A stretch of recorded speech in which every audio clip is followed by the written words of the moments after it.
All right, so describe the importance of the Battle of Stalingrad. Why was this battle so different compared to others during World War II?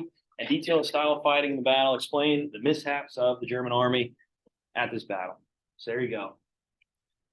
Before we get going on this, too, make me detail about Germany's invasion into the Soviet Union. Okay, we talked about that already. We mentioned about three of the targets, and now here the focus was Stalingrad. So, yeah, talk about that too.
Quiet, quiet.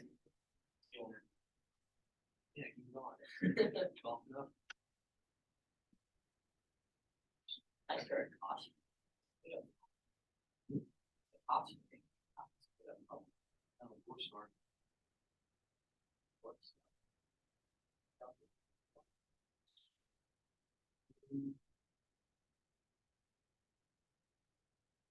Yeah. What did you say, dark? Oh, really? Why is there caution? There has to be. It's the toy. It's made of foam. It could hurt. Yeah. Let's test it. Yeah, why? Yep, come on over here. He's the one. Quiet, bell ringer. Thank you.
All right, Stalingrad. Okay. All right, so when we're talking about Germany's advancement, their invasion into the Soviet Union, what was it called? Operation what? Connor. Barbarossa. Yep, good job. And this was the largest invasion ever. 2 to 3 million German troops marching deep into the Soviet Union, targeting 3 key cities, which we talked about already, right? We mentioned about the siege of Leningrad. We talked a little bit about the march up to Moscow, and then they transitioned down to Stalingrad. So why Stalingrad? Why? Give a good response before we start the video. What is it again? And the name of the city was the leader. Yeah, good job, right? So it says the name. So what better blow to morale than taking the city that bears the name of Soviet Union's leader, Joseph Stalin, the man of steel. Absolutely. All right. So with that, okay, you can see how Stalingrad's focus right down here. Pretty darn close to Ukraine. Okay? But anyway, what's below Stalingrad? Below it. It's very important that the German army wants what Hitler wants. Coal. Oil. Yep, good job. So the Caucasus region that focuses funnels down into the Middle East. Right, it's rich with oil. So with that, okay, and all the other resources there, Hitler could use this, utilize this as a means of projecting this war deep into the 1950s, maybe even solidifying some sort of negotiations with the West, with Great Britain and the United States, because that's the only forces that they'd have to fight. And with that, they could sustain a longer war. They could be self-sufficient on oil and at the same time have a lot of resources of food to feed their population. We talked about Lebensraum, right? Living space, the breathing room for the German people. So overall, well, this would be a huge benefit for Germany. Okay. All right. So with Stalingrad, what halted Germany's advance? Talk a little bit about that. What happened here? So we mentioned about how it was a tug of war match, literally, as Germany would kind of overtake it, Soviet Union would take it back, and intense fighting. Intense fighting. Go ahead. What? Yeah, good job, right? So we mentioned about with Leningrad and even Stalingrad on Friday, okay, about how it would reach -20, -30 degrees in some locations. And with the German army, they just weren't equipped for this type of environment. And we talked earlier in the year about Napoleon and how this really halted his advance in the Soviet Union. Yeah, scorched earth policy and all, but at the same time, this winter is just brutal. Right, sludging up a lot of the oil, a lot of the movements of these tanks and these armored vehicles. And Germany, right, these German troops, they weren't equipped for this weather. A lot of them freezing to death, dying, right, because of the environment alone. Right, we also mentioned a little bit about how with the intense weather, Luftwaffe was pretty much out of condition. And why else? Stalingrad is not out in an open field, it's not a rural area, it's an urban area, right? So the style of fighting is totally different. Okay, for the first time, we see Germany really stopping because of this urban warfare, fighting building to building. Okay, and it's a lot tougher, a lot harder to move troops as fast into these locations. And again, with the cloud coverage, right, it's hard to even target many of these locations, as the Soviets would literally fight right up to the front lines of Germany to make sure that they could protect themselves from aerial strikes from the Luftwaffe. So yeah, this was intense fighting. Right? Do you guys remember the casualties? Talked about this on Friday. Video might have mentioned it too. Chris. Yeah, over 2 million casualties. Okay, 1.2 million deaths. So with this, they say statistically, if you were fighting this battle, you had a 2% chance of winning or surviving. I survived. Just getting out of there alive. So that's pretty crazy to think about. I'm a betting man, but I don't really like the idea. All right, so anyway, with Stalingrad, okay, this is one of the turning points in the European theater, right? This is the turning point, right? So from here on out, we'll talk about how Germany is going to be getting pushed back on the Eastern Front, how the Soviets are finally gaining momentum after this battle. And yeah, the video, and I talked a little bit on Friday about how Hitler, again, was making a lot of decisions here and firing, pushing out a lot of his commands, which we'll mention more about his distrust with his own group, as his own military officials around him. A lot of that doing because assassination attempts on him, which we'll mention here soon enough. Okay. All right, so now we're going to focus here on the United States advancement in Europe. Okay, so we were talking about the U.S. out in the Pacific. Now we're going to transition over to Europe and where they're going to strike first. Okay, And for the Allied powers, they agreed, they realized that, yeah, Germany is the biggest target here. They're the biggest enemy. They need to focus on them, pushing them back to their borders here and ending this war in Europe before maybe they can focus all their attention on the Pacific. So we'll talk about this right now. Okay, so here are your terms. Here are your terms. All right, so as the US has joined this war over in Europe, well, they're going to attack Germany in a location that might shock you, right? That might be like, whoa, wait a minute, this doesn't make any sense, which we'll see here. So, let me just space this out so I can zoom in a little bit better. All right, so that should be pretty good for you. All right, so we got the Battle of Atlantic. Okay, obviously, you need to get your troops, you need to get your supplies, your military equipment across the Atlantic, protect yourself, right? And we mentioned about a lot of the fears, a lot of the dangers out in the Atlantic Ocean. And yeah, just like in World War I, German U-boats, okay, they're out trying to disrupt a lot of this trade, a lot of this movement across the Atlantic Ocean. And again, if they can do that, if they can prevent the U.S. troops, any of the military equipment getting across the Atlantic, then chances are they'll have it defend Europe really to the very end. So with the Battle of Atlantic, this is really the test of time throughout the whole war. This is the longest battle because it's constant, right? There's constant movement of equipment, troops, you name it, across the ocean. Operation Torch, okay? So again, with this advancement, it just doesn't start in Europe, it starts somewhere else, which you'll see here soon. Erwin Rommel, Bernard Montgomery, and George Patton, those are famous figures, especially with Operation Torch and the United States, Great Britain, the Allied powers, and what happened. Okay, there you go.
That's tough.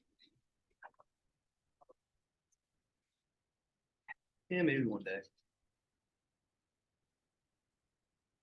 You keep lifting weights after school.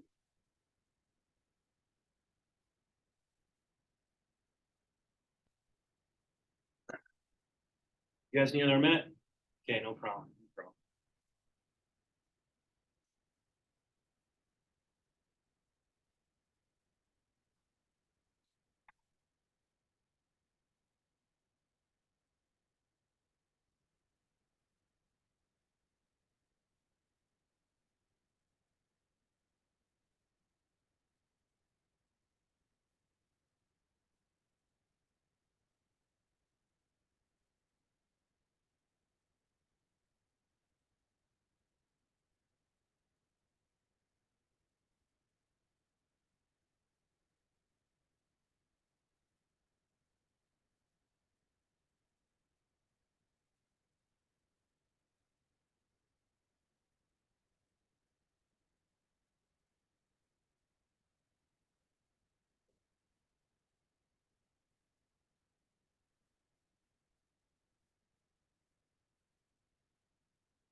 All right, okay. So the Battle of Atlantic, it would span for the majority of the war, the whole war, right? When you think about it, you got to make sure that you can get and supply the Allied powers, for the United States anyway, with resources, materials, and even just getting the troops over to North Africa to start this invasion of Operation Torch.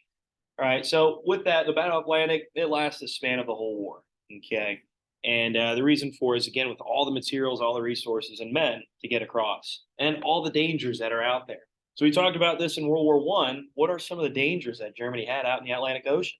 Paul, U-boats. Yeah, good job. These submarines. And look out, right?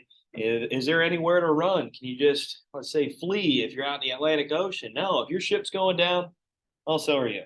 So again, there's a lot of fear out there, which if we have time at the end of class here, I'll show you a trailer for the movie The Greyhound, which is a pretty good movie that details about the Battle Atlantic and just supplying Europe, obviously Great Britain, and helping the United States when it comes to this movement in North Africa. So just getting across the Atlantic Ocean is an objective itself. All right, Erwin Rommel, his nickname is Desert Fox, okay? And he's a very successful German general, okay? And with that, his goal is to try to defend North Africa, to try to hold off the United States advancement and British advancement in North Africa. Again, why North Africa? Why is Germany there? Why are the Axis powers there?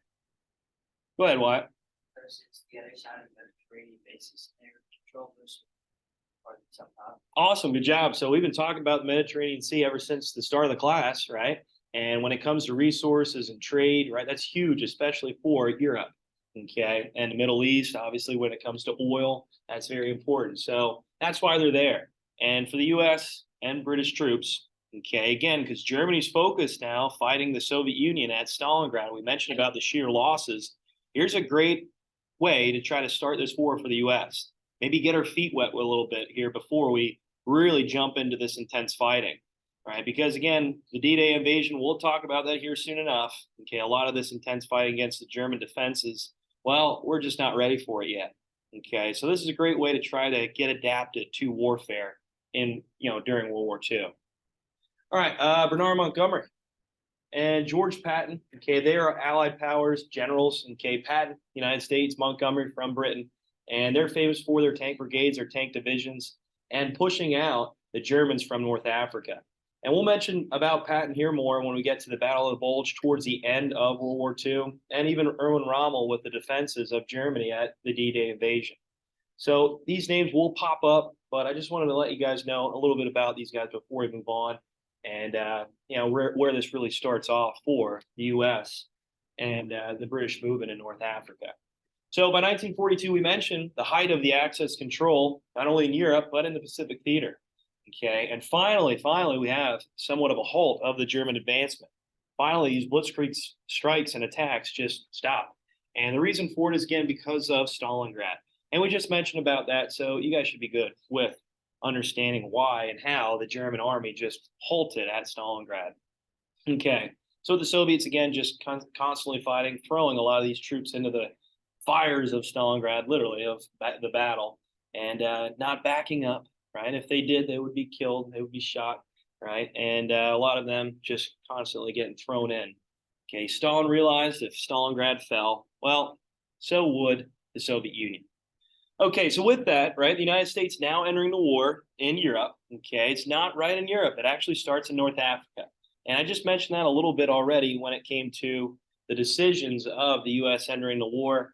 Again, FDR realized that we just can't go in guns a-blazing into Europe. The D-Day invasion can't be our first invasion, our first, let's say trial with this war because, well, we just get slaughtered. We're just not ready for this conflict just yet. Okay, taking on the strongest army at the time, Germany, right? It'd be very difficult for us to do. So to try to get our feet wet a little bit, right? We wanted to start somewhere where we can maybe see success and try to get adapted to the war. And that's why we started North Africa with Operation Torch. The goal was to try to take North Africa from the Axis powers. And that's where you see George Patton. That's where you see Bernard Montgomery first entering this conflict as key military officials and later carrying them into obviously Europe when we talk about the D-Day invasion and the Battle of the Bulge and a lot of these famous battles that they get a lot of recognition from. But with North Africa, again, this was a very successful movement for the Allied troops, okay? And for the U.S., we're finally entering this war in Europe, and we're helping support Great Britain, right? You can only imagine Great Britain at this point, right? We mentioned about the Blitz and how they're taking heavy bombardment for about 7-8 months, right? A lot of these people were living in the subway tunnels, fleeing to the northern part of the island to try to seek refuge, to try to escape from the constant bombardment. Now, with the United States entering the war in Europe, well, they are obviously happy about that. Okay, they are really excited that the U.S. is finally supporting them, and now they don't have to hunker down anymore. Now they can maybe be on the offensive. They're not isolated as the U.S. is joining this conflict. Okay, like I mentioned, one of the biggest obstacles for the U.S. is getting across the Atlantic Ocean. Okay, and we talked in World War I, very similar here now in World War II. How did the ships kind of maneuver around the Atlantic Ocean? How do they do so? Well, they go in a straight line. Connor? Yeah, zigzags, right? To try to prevent these U-boats from targeting them, and be a little bit harder for them to just maybe shoot a torpedo out of these ships. Also, radar at the time was becoming a little bit more sophisticated. So now the U.S., okay, as these ships were making their way across the Atlantic, they could detect and see, right, these U-boats, these submarines coming, maybe to swarm to attack them. So yeah, depth charges too. Yeah, they will really launch them into the water. They dive down deep in the water and blow up, causing the U-boat to either, I don't know, take damage and sink there, or you can just have them surface. Okay. So when they surface, they can just eliminate these U-boats, no problem. So yeah, as the U.S. is making their way across with this, what's this system called? You remember World War I? I didn't want to include this kind of repeat part. The convoy system, right? We can help Great Britain and put troops on the ground in North Africa. All right, so like I said, for the United States, we want to try to enter the war in somewhere where we can maybe be adapted to it, where we just won't get slaughtered, right? And how we can try to prepare ourselves for this conflict, all right, a little bit before we dive into it really too deep. Okay, so with North Africa, this was the objective. This was the goal of Operation Torch. And again, very successful for the U.S. and Great Britain. As we push out the Germans, Mr. Fox News is here, he has to actually go to Europe. And we'll mention a little bit more about his planned defenses at Normandy. Okay, so he'll be in charge for Germany to just make sure the Atlantic Wall, the West Wall, is solidified. Okay, so after here, okay, after Operation Torch, right, North Africa is secure. The United States is going to enter Europe in two different spots. One being obviously Italy, the soft underbelly, right? So we'll mention about that here soon.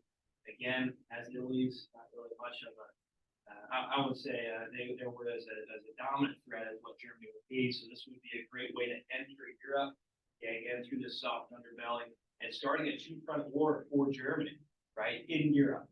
So yeah, the Soviets. Yeah, they took a lot of losses, 27 million, and now again they have them pushing on the run, right? So here the Soviets are pushing to the east. Finally, it took a lot of time, and the United States, Great Britain, okay, they're pushing into Italy now, okay, which we'll talk more about tomorrow. And we'll mention as the United States enters into Europe, right, into Italy, they can then control the skies, right? They can then utilize these air bases to constantly bombard Germany, take out their manufacturing, their factories, which we'll mention more about tomorrow with the Tuskegee Air. Right, but still, it's not enough, right? The Soviet Union wants another front, three-front war for Germany. And we'll mention about that here soon with the Tehran Conference. And this is going to set up the invasion of the D-Day. Right? Again, the Soviets are taking a lot of losses, heavy losses, right? And any more support would be great. The United States, Great Britain, they need to do a little bit more on their end when it comes to trying to push Germany back to their main borders. All right, is there any questions? Operation Torch, the Battle Atlantic, North African campaign. Good. All right. So there you go. There you go. So I'll show you this trailer real quick. Tom Hanks is in it.